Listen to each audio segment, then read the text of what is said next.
Let's talk about your credentials. Who are you to be doing relationship coaching, Merianne? It's being committed to see everything through the eyes of love, not the eyes of fear. If fear is running the show, you're going to have a mess. You can ask them and they can tell you that, yes, I'm fully available for a relationship. They may have no idea what that means to be fully available for a relationship. Yeah. What does that mean? Physically available, time available, emotionally available. They may not even know what emotionally available for a relationship means.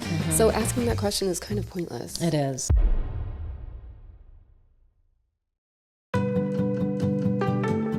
Welcome to the Create Today podcast. I'm your host, Karen Stanley, certified rapid transformational therapist and hypnotherapist. And my passion is helping women heal from the past and learn how to create the life they love one day at a time.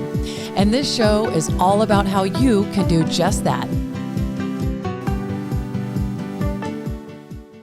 We're back with Merianne Drew today because I have so many questions from all of you.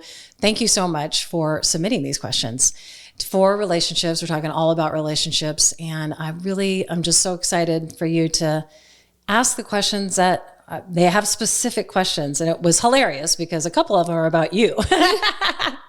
Let's talk about your credentials. Who are you to be doing relationship coaching, Merianne? It's important to a lot of people. I agree. Well, I think it's absolutely valid. So the first one is, how long have you been married? I will be married 20 years on October 22nd coming up. Seriously? Yeah. Wow. That's amazing. Congratulations. Thank you very much. Do you think that considering evolution of humans for the past thousands of years that we are biologically designed to be monogamous for life? That is such a great question. And I really thoughtfully considered this one. If you're only looking through a biological lens, if you're only considering human beings as organic creatures and nothing else, then no, we're not built to be monogamous. Interesting. But and we are so much more than our Yeah. biology. Yeah. Well, even I had interviewed my dear friend because they have been married for almost 40 and I love them and respect them and wanted to hear her wisdom. She's like, I think we first should start out about all of the beautiful things, all of the benefits of actually marriage itself. Yeah. So if you were not looking biologically speaking, then your answer would be no. No, not biologically. No. Well, if it's just biology, so it's a yes and. Yes. Okay, so I want to hear the and part. So, when survival of yourself and survival of your DNA is the highest priority, then that is a point in your life where you're at your highest reproductive potential, your adolescence or your reproductive prime. Correct. At that level of brain development and consciousness, the most enlightened objective is survival of your DNA. Mm-hmm. That's the most how we're wired. Yeah. But that's not where we stop in our development, thank goodness. And our brains continue to develop, and our awareness, if we're fully engaged in life, our awareness does continue to grow. Mm-hmm. And so, yes, it's still an objective, but it's not the most enlightened objective. It's a yes and all these other objectives. Yeah. I think a lot of the goals that one would have, not everybody has, but they can only be achieved by marriage if what you really want is to learn how to have a happy, lasting relationship and stay together and have kids together and have a family. And to truly know thyself, you have to have someone who knows you deeply and can mirror back to you who you're being. Yeah. So you can be aware of what's going on in your shadow. You can be aware of the things that could be addressed and remedied and healed. Yeah. And without a close, intimate partner, it's really hard to do that. It's really hard to do because they're the only ones that really see all of you. Yes, but even therapists can't see everything. No. Do you think dating apps hurt or help people? Oh, such a good question. Mm-hmm. That it's also a very simplistic question. The answer is always going to be, of course, more complex. Yeah. when we're interacting with any kind of app, we have to be very conscious. It has to be very intentional about what our goals and intentions are, and then what are the goals and the intentions of the designers of the app that you're interacting with. The goals of the designers of the app are not your goals. They are profit driven. They want you interacting with the app. They want you to not find a partner because then you won't be on the app anymore. You will cancel your subscription. Exactly. That's not the case with every single dating service and dating app, but we should keep that in mind. And then we want to be aware of, we want to be conscious and intentional in the way we interact with these apps. So because of the way the apps create an artificial dating environment that human beings have not been in at all in our whole history of our species have never, until right? 15 years ago. Right. Up until 15 years ago, women typically had 5 men to choose from that were going after them. And it's not that hard to make a decision if there's just 5 guys to choose from, right? But now there's 500 guys or whatever, right? So, 1,000. And then the apps, because of the way human behavior is, and then because of the way the apps are designed, the top 1% of men get all of the attention from women. Okay. And so the rest of the guys are just, they're not getting anything. And then women, they get lots of attention just for showing up with body parts. And so they get a lot of attention. And so if they have a perfectly good candidate, he's not perfect, but he's perfectly good candidate, flesh and blood, been on a few dates, he could be a great candidate for pursuing a long-term relationship with, but then there's this guy in my DMs and he might be just a little bit better. And so it creates that paradox of choice. When there's too many to choose from, you can't choose. And that's what women are dealing with. So you have to be very conscious about your strategies on how you're interacting with the apps. I had a couple of times I had clients where, female clients, who they were not on the apps, okay? And they were being pursued by a man that was clearly not for them, like just all bad things. But they couldn't help themselves in being drawn to them and directing their energy back in his direction because of the attention that they were getting, even though conscious, logically, he was all wrong. But because of the scarcity perception, this is the only man that's putting attention in my direction, then I'm going to gravitate in that direction. So I recommended that they get on the apps just for getting attention. That's it. To not be serious about dating anybody on the apps, but just to create the perception of abundance instead of scarcity. And it worked like a charm. They were like, oh, I can't believe I was into that guy. Oh, yeah. And it just happens very quickly. Well, like I talk about in my book, you have to learn how to love yourself so you don't need that attention from a stranger. Yes. And even if you love yourself, it's a very powerful drug, attention. It is. Attention is for women what sex is for men.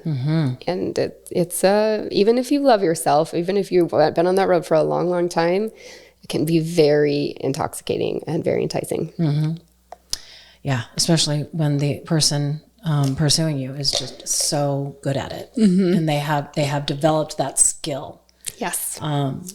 What I loved most about John is that he didn't do any game. He didn't even know there was a book. Yeah. I always laugh because he asked me out on the second date before we even got to the first date. We didn't even go on the first date, but he's like, and then I also have, and I think that's the funniest thing ever. And I coach singles, and I'm just like, if they're not filling up your calendar, like he doesn't know what the rules are. The whole wait for 3 days and all that bullshit, whatever. There are no rules. Right. But he didn't even know that existed. And he just knew that he wanted to spend his extra time with me, and he had tickets to stuff. And he wasn't going to second guess it and apologize for it. Just like, even if we don't like each other on Sunday, do you want to go to Fleetwood Mac on Tuesday? I was like, hell yeah.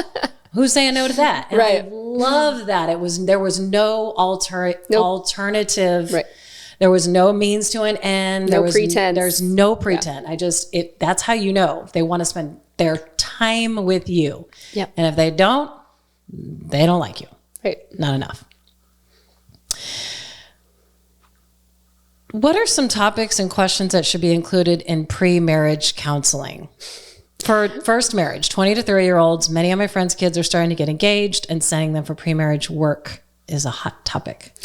That's a really interesting one, because the questions aren't that important. It's more just an education. Yeah. This is the pitfalls that a lot of people fall into, and here's how to potentially avoid them. Asking questions like an interviewing a candidate for a potential, marriage partner, it doesn't really work, because most people aren't going to tell the truth anyways, because they're engaged in their own self-deception too. So not only they're deceiving you about what their values and their goals and who they are, who they want to be, they're convincing themselves that they could be this person that they're portraying, that they think you want them to be. Mm-hmm. So it's a lot of pretense in the beginning. So even interviewing, you're not going to get truth from people. Mm-hmm. And it's not that they're consciously trying to deceive you. They're heavily engaged in self-deception too. Well, especially, I mean, think about when you were in your early 20s, what level of awareness did you actually have? You don't have the awareness yet. You don't even know who you are. You don't have a fully formed personality anyways. No. So the best way to get to know somebody is not with dialogue, is by observation. Yeah. And so you have to date for a little while. Spending your time with them in a whole bunch of different scenarios, and just time is the only thing you can do. Right. How many relationships have you had? Qualified relationship. That's a really interesting question. I don't know. So I've been married once. Serious? Yeah. I had a few, exclusive boyfriends before that. I definitely had my heart broken. A new, very wonderful relationship. He dumped me for his high school girlfriend, his first love. And that one hurt. Ouch. That one stung. Yeah. I've had my heart broken. And I had a series, serially ghosted, actually, which was, I didn't realize at the time, was quite traumatic. Mm-hmm. Serially ghosted. And I was very confused about why that was happening. Yeah. And don't do that, by the way. It's very immature. I know. Don't do that to people. Yeah. I had found that I was attracting a lot of ghosters until I looked at the mirror and I was like, oh shit, I kind of do that too. Oh. Something doesn't really work out. Not with a long-term relationship, but when I was dating, I don't really want to go on another date, and it just would not respond. Like, oh, gee, I wonder why I'm attracting ghosters, Karen. How do you know what your needs are? And I know this person very closely who asked this. And just for some context for listeners, when you're so young and you have a certain type of, giving and a selfless, or you're a product of a very giving and selfless person, and therefore it's kind of your MO and your programming to not have needs, to not consider needs and of your own, not even have them, yep. Not even know that having them is okay. Right. It's allowed. Right. That might sound really crazy to some people, but do you see that a lot? Is that common? Okay. Yes. Well, that's good to know. Yeah. And then how do you develop that awareness of, I actually do need this? Right. Let's start there. And then we'll answer the second it's interesting. one. People who are taught when they're young that it's not good to have needs. Mm-hmm. Don't bother me with your needs. Mm-hmm. They become very self-sufficient. They become very good at depending on themselves, and they become very competent. They become hyper-functioning. Okay. So that's great in some ways. Yeah. Until you get married. But in other ways, it's not great, because inevitably those people will attract an under-functioning partner who heavily leans on the hyper-functioning of that very independent, competent person. And so it's not very... What would you consider under-functioning? Not taking responsibility for adult responsibilities. Okay. Letting their spouse be their parent. Oh, okay. And so then that spouse becomes resentful, because I don't want to be your parent, I want to be your partner. Mm-hmm. But they have collaborated on the situation where one partner is being the parent of the other. Yeah. And it's very tricky to disentangle that pattern once it's been ingrained. Mm-hmm. Yeah, so it's possible. So figuring out what your own needs are is it is a tricky situation. There isn't one way to go about it either. Right. It's fully coming just to be very brutally honest with yourself about what does any human being need? You kind of have to step back, be like, well, if it's not me, does any human being need this? Right. And since I'm human, I'm included in the family of humans, then that probably would include me too. I need that too. Right. Kind of is that baby stepping into it. And And then just being brave enough, that courage, the piece we talked about, to just own that it's okay that I have needs and that I'm just like everybody else. I'm human just like everybody else, and I'm allowed to be human and own it and accept it. Well, and I think what I love about the 5 love languages is that we all need those 5 things, but some of them resonate more strongly. And so if you can identify a need that a human might have, and then you can really just tune in. Does that really resonate to me? I really wish I had that. Do I need that? And then you can, do more of that. Yeah. Well, and it helps to have somebody like a coach or a therapist to go through that with you, because they can call you out when you're engaging in self-deception that you don't know you're engaging in. Yeah. Yeah. Good point. And then as you discover your needs and you communicate them, what is your advice if you realize my husband is not going to be able to give me this? That doesn't make him the enemy. Right. But this is not available for whatever reason. And what's your advice on what to do next? That's a really good question. So there's a lot of questions to ask. Is it he can't or he won't? And is it appropriate for a married partner to be providing this, as opposed to one of the many relationships we have in the community of the self? Yeah. So, is it more appropriate to get that need met by a girlfriend? My best girlfriend. Is it more appropriate to get that need met by your parent, your sister, your brother? You can get lots of your needs met by lots of different close relationships. Yeah. And depending on one person to provide for all your emotional needs to be met is way too much pressure on one person, and it's impossible. Yeah, it is impossible. So it's very overwhelming for the other person. I love that. And right before we started recording, we were talking about, we also have the Disney programming where we grow up. You may have interpreted watching Disney movies your whole life that your one and true only soulmate, everything is going to provide all of your needs. That is a belief that you could have very easily in this society that with all of the romance and the rom-coms and the great, amazing scripts. That's just codependency. If we didn't have Disney, we'd still have that. Yeah. It's just codependency. Yeah. I think a lot of that programming comes from what we read and what we watch. It's just like, I have, friends that they never even watched movies that much. And they thought, and I didn't either. We weren't even really allowed to watch that much stuff, but the occasional Disney movie. But I remember borrowing a book from her. She read so many books. Her vocabulary was so incredible. She never had expectations like that for relationships, because she read classics constantly, like novels, not even relationships books or whatever, just fiction. Interesting. So much fiction. She would underline the words that she didn't know and now knows. And I'm just like, oh my gosh. And she almost got a perfect score on the SAT, which doesn't mean the meaning of that is, she has an incredible vocabulary and incredible brain, no matter what she read.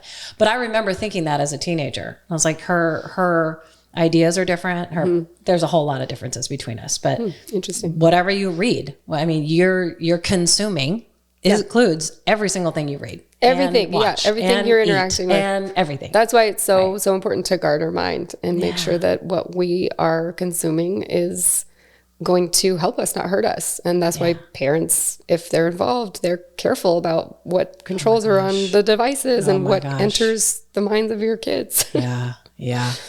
We were just talking about that, and give Leah a phone, I think, until 12, and I wish I would have waited till 18. I saw something on Instagram that says, so you give your child a device the day you want their childhood to end. Yeah. And I was like, my brother sent that one to me, and I was like, oof. Oh, I gave him too early. That's okay. Everybody lived. Everyone's fine.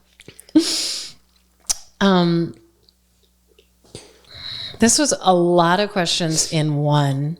The overall questions is the key factor Oh. to a successful relationship? Obviously, there's not one. Obviously. Well, there is, but it's so high level. It's so high level. It's being committed to see everything through the eyes of love, not the eyes of fear. If fear is running the show, you're going to have a mess. But most people don't know what love is. And you can't even describe accurately what love is because it's something that lives outside of symbolism, and words are symbols. So words can only come really close to describing the thing, but never are the actual thing. So it's you do better when you try to describe what love is not, to get into an understanding of what love is, rather than trying to describe what it is. But basically, it's a quality of being and doing. It's not a feeling. It's a quality of perceiving, acting, being who you are. And if you're committed to love, and love is in 360 degrees. So love isn't just outward from me to you and to the rest of the world. It goes back to me too. I have to include myself in that circle of love. Yes. Excellent point. I'm glad you said that. And then all of these things that were these sub questions, like handling disagreements, listening and validating. I feel like those are excellent skills that will really help us create the loving relationship that we need and want. And they're also tools, not necessarily the key. Right, because right? they're all Would you agree? behavior-based. Yes, they're behaviors. And remember, behavior flows downstream from thoughts and feelings.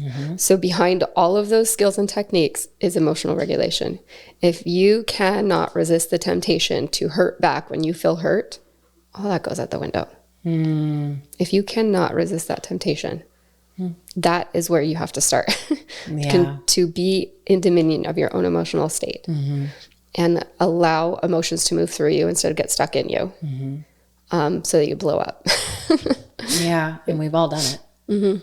That's really cool. I'm reading Hold Me Tight. Have you read that one? It's so great. She references the, the man and wife, the husband and wife that have done jillions of the hours. Gottmans. The Gottmans. She references the Gottmans a lot. And I read the Gottmans books, and they're amazing. It's funny when you say jillions, I knew exactly. And I was like, they've studied the most. They are of any human on the planet. Yes, relationships. And it's really interesting about the part where I'm on right now. It was finding the bad guy. We are so programmed we want to identify the bad guy, and we want it to not be us, right? No matter what. Could you talk a little bit about that? What is, you just said it, if you can emotionally regulate so that you don't want to hurt back, that is finding the bad guy. I want the bad guy to be you, because you made me feel this way because you did this. Right. Are we born with that? It's just, that's a survival technique, or it's survival. It's fear. It's fear based. It's the ego, the ego thought system. But it's so interesting that you said the bad guy, because I was sort of writing some marketing messaging today, and I was talking about how my perfect client, has this and this, and they feel this and this, and what do they need? They want support from somebody who's not going to make a bad guy out of either of them. Yes, because that is not helpful. Because if there's a bad guy, then there's an enemy, and if there's an enemy, then we have war. And love abides in peace, not war. Yeah, love that. Let's see, how couples who choose to maintain their independence, both personally and professionally, can make any relationship stronger. I wouldn't say any relationship. But yes. So love, real love, not codependent love, is I get to have me and I get to have you too. Codependent love is if I can have you, then I don't get to keep me. Right. So maintaining our unique, independent identities for the purpose of expanding and complementing and what's the word? The word expanding is magnifying the wonderfulness of each other, right? And codependent love is you be small so that I can be big, or vice versa. Mm-hmm. So yes, independence is really important. It's not, I wouldn't say that you can make any relationship better, but it is key if you're going to have a mutually respectful, interdependent relationship. You have to have that. In fact, the best commentary on marriage touches on this point, and it was written a long time ago by a poet named Khalil Gibran. Yes. His commentary on marriage is absolutely amazing. I highly recommend anybody read that poem. Do you remember the name of it? It's on marriage. It's just called On Marriage. Yeah. I can't remember what book of his that I read. I don't think it was that think it was called poem. The Prophet. Oh, yes. It's included in all those different essays. It's in there? Okay, good. Yeah. It's quite good. It's been a long time. But it is the antithesis of codependent love. Yeah. I love that. I find being questioned why I chose to keep my maiden name and prioritize my career after I got married to a highly successful man frustrating. Traditional roles have changed, and we need to embrace, support, and talk about this subject more. So it's not a question. Right. And what's your response to that? So if you're frustrated by that, it means you are not having your own back, because the formula for having your own back is do I know why I'm choosing this, right? And I'm being brutally honest with myself about why am I choosing to keep my maiden or whatever my name, whatever decision you make, right? And then do I like my reasons? If you like your reasons, it passes your value test, then you don't have to justify it to anybody else. You don't have to explain it to anybody else. If they want to have a problem, you can let them keep their problem. And if you're frustrated by it, then you're wanting them to agree and co-sign and validate your own values test. And that's not necessary. Yeah. So, and lots of people do, I don't even practice under my married name. So Drew is not my name. It's a nickname my husband gave me. Oh, that's awesome. Yeah, but I did it for lots of reasons. I didn't want anybody to be able to look up my kids in contact. If anything goes very public, I don't want anybody to know who my kids are and who my family is and all that stuff. I just keep it nice and separate. Smart. That's my son's middle name, by the way. Oh, nice. I love it. I would ask if it's fair to ask a potential future partner what their Christian values are. That we both know those are two different things. If they are fully available for a relationship, and if anyone else would consider that they are in a relationship with them. Test questions are needed to pull the masks off immediately. Now, obviously, you're getting to know someone. Okay, questions so don't first, do that. Questions don't Questions do that. don't pull off masks. We just talked about that. Yeah. So you can ask them and they can tell you that, yes, I'm fully available for a relationship. They may have no idea what that means to be fully available for a relationship. Yeah. What does that mean? Physically available, time available, emotionally available. They may not even know what emotionally available for a relationship means. So asking that question is kind of pointless. It is. Yeah. But I think what about the religion? Christian values Yeah. thing? What about religion in general? How do you tackle that when you're first starting to, get to know somebody? I don't think it's necessary for two people to be on the same page with religion to have a good relationship. Okay. Because there is a common thread of truth that runs through all religions. True. Right, which is love. So it's not super necessary to be on the same page. And then even if you both claim to be Christians, there's a lot of different. There's Christians in practice and Christians in what's the word?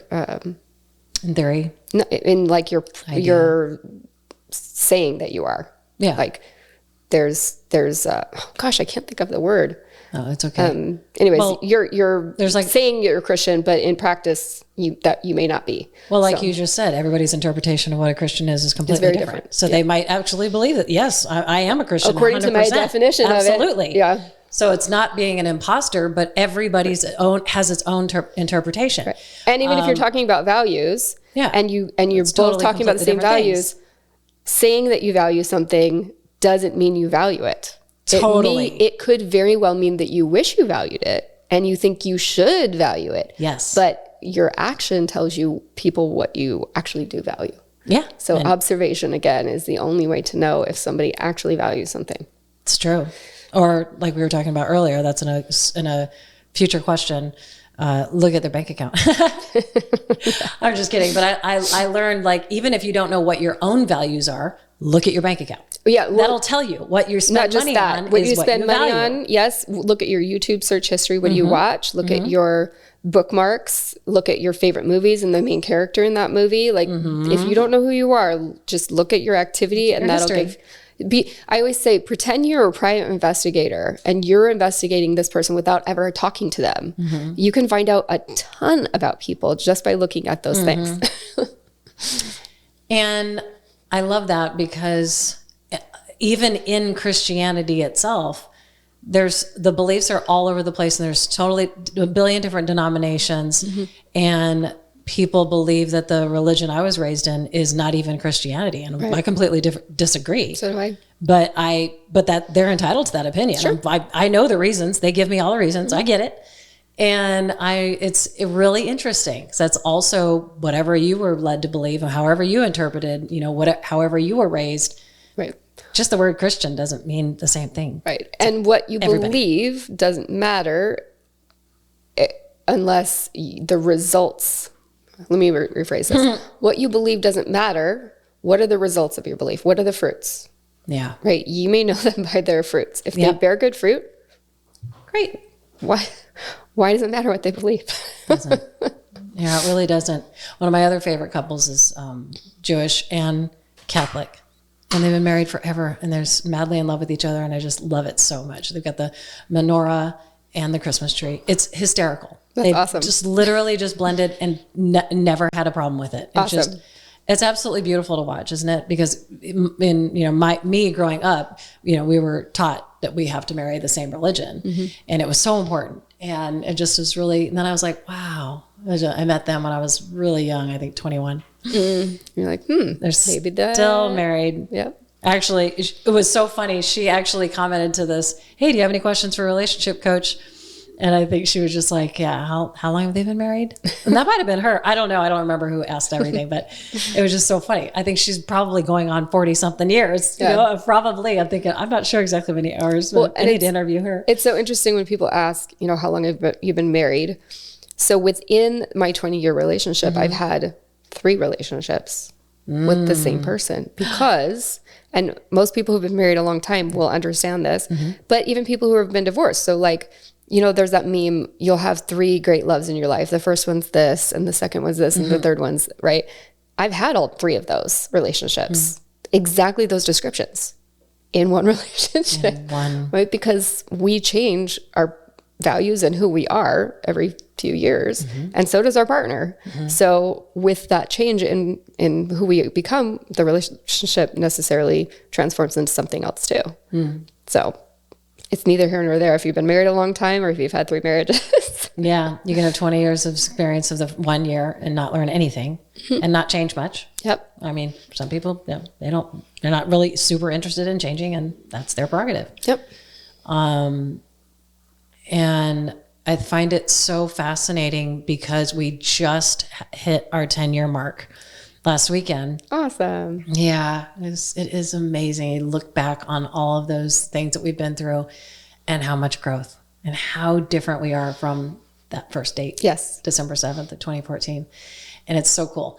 And so fun. And I think very important to look back and look at your growth when you think you're not progressing. And one of the great benefits of having a relationship that lasts a long time is you have the same person that witnesses all the iterations of you over your life cycle. So, and it's just the witness. That's it. To be a witness is beautiful. Yeah. And we get to be the witness of our spouse too. They're not just a witness. They're getting their hands dirty too. And they are integral and material to that transformation of how you're becoming a new person. Without them, you would be somebody else. Totally. And it was just funny because he was kind of noticing lately, or expressing it out loud lately, about how many different types of moods or like personalities I have, depending on, not personality, but just differences depending on who I'm around. And I thought that's so funny for him to just be expressing that after 10 years. Like, you haven't noticed? Yeah. You haven't met all 17 of my personalities until just now. But then it's just so funny because then he said something, I can't remember what it was, when I'm pausing. I was like, so sometimes when I'm pausing before I respond, that's all of the 17 personalities having a meeting. That's very true, actually. It's so true. We all have different versions of ourselves. They don't disappear and poof, they're gone. And then you got to like listen to them all. And it's really a fascinating experiment. What's going on? Who's saying what? I love it. Like IFS. And all of the parts work. I'm learning about that. And so is my sister. And it's amazing. It really is fascinating. No Bad Parts is a great book if you are a book reader. No Bad Parts. Definitely read that one. Let's talk about sex. Again, very faceted. We can go from varying levels of desire, arousal, all these emotions we go through with the same person, all at different times. And my first question is, some people say it's most important thing, and then some people say, I just don't like it at all. Oh. And everything in between. Yes. There's everything in between. Well said. Yeah. So tell me what your perspective is. Maybe start with that notion of the importance of it. Let's talk about the importance of it first. Well, it's different for everybody of how important it is. Right. But if you look, so the body is a communication device. And so words they fall very short when it comes to really communicating what's inside of you to another person. So true. And so sex is a way of communicating. And without that level, we are missing out on a deeper level of communion, which is communication and communion. It's the same root word, right? I love that. So sex is a very convoluted subject, especially when you are having the discussion in, a moral type of framework, because when morals get involved in it. But because we are embodied in a human body, we have an organic body, we have a human sexuality. And to try to divorce ourselves from our sexuality is creating more fractionated parts. Yes. Okay. So we have to claim that we have a sexuality, that we are a sexual being, and not apologize for it and not be ashamed of it in order to have a healthy functioning sexual life. When it comes to sexuality, it's very, very fraught these days. Sex is, because desire and attraction is best created and amplified when you have differences amplified. Let me see if I can explain this better. As we move into a more egalitarian type of society, men are learning how to share the domestic duties and the child rearing duties, and women are going into the workforce and being men, right? And doing men work, traditional men work. We're kind of being male and female, both of us, and that's working out in a lot of great ways, except for the bedroom. Because desire and attraction happens when your differences are amplified, when the masculine feels really masculine and the feminine feels really feminine. For sure. And that's when you have the magical chemistry that they all talk about, right? And that attraction and that thing that everybody has experienced, but it's hard to explain, right? We all want it. Desire and attraction, right? And it comes from amplifying your differences. So that's really our task right now is... how do we create that amplification while we're also out in the world wearing both hats? That's a very difficult thing to navigate. Yeah. That's also something that I'm really been studying, is tapping into that feminine energy and how important it is, and being, as a woman, being created to receive. And surrender. Yes. Yes, and a lot of people don't want to admit this because of the feminist movement. Yeah. There are aspects of the feminine energy that cannot exist without the masculine. Really? Right, because we cannot surrender unless we feel safe, and who provides safety? Men. Yeah. That's beautiful. I never thought of it that way. Almost kind of like the witness thing. Yeah. And it's very difficult for I don't know if it's more difficult. That's just my experience being a working mom and being a single mom for all these years. And actually, I mean, not that I could ever be a man or a father. I'm not capable of that. Right. However, trying to fill all of the roles and wearing all of the hats for a long time, it's been a part of a big deconstruction period from meeting John and trying to back that up. Yeah. Back out of that. Oh, I don't need to be that, but I'm so used to it. And so I wonder, do you see that a lot in the couples that you're counseling? Yes. Oh, yes. Is it really difficult for women to actually surrender? Yeah. And it's difficult for men to really step up and be that firm, solid, masculine presence that communicates to women, I've got this. I've got your back. You really can let go of the reins and everybody's going to land okay because I've got this. Men have a very tough time communicating that because they don't believe it. They don't embody it. So when you're working with a couple that has both of those issues, what have you found that really helps the most? The man has to lead the way on that because the masculine energy is initiation and feminine energy is responsiveness. So if we're going to walk out of that, the man has to start, taking charge, making decisions, being a leader and feeling the fear and doing it anyway. And being able to not run away if she has an emotional response to it and not get defensive if she has an emotional response to it and just weather the storm of that emotional response. That's interesting. Weathering the storm of all emotional responses for the rest of your life. There you go. It's easy. Just weather all of the emotions forever. We're the electrical storm and they're our grounding rod. They're the grounding rod.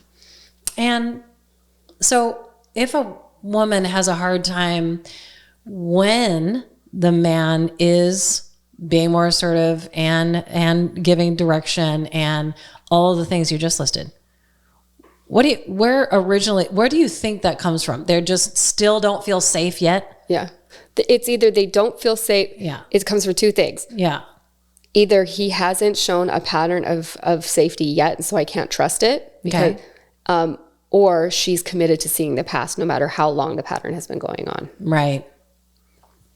And she has to decide, do I want to live in the now moment or do I want to live in the past and protect myself from things that happened in the past?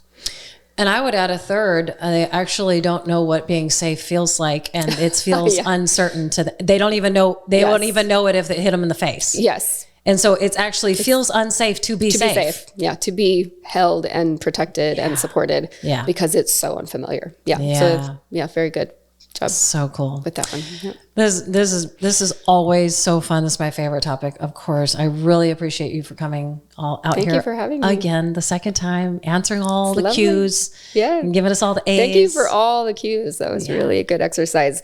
I find it, so fun to just have that kind of dialogue and I like to ask questions back too. Me too. It's so fun. And I even had the chance to have a dialogue with somebody who really disagreed with me yesterday. Ooh. But we were both mutually respectful. We both didn't get triggered. And it was fun. It was a fun little sparring. I love that. Yeah. Yeah. I had a friend who, I know we need to wrap it up, but my friend says that she has a book that disproves codependency. And now after this conversation, all I want to do is both of us read that book and then we both come back here and I want to see what it says because it's like, how can you disprove it? They don't believe in codependency, right? Yeah. I'm going to get the name of it and I'm going to call you. That whole thing is a misnomer to me because it's not something that you prove. It's something you observe. Yeah. Right? It's just a relational strategy. That's all it is. It's just an adopted relational strategy. Yeah. It's not a mental illness. Right. It's just a way that people have figured out how to cope and how to try to get their needs met. Yeah. Putting mine last.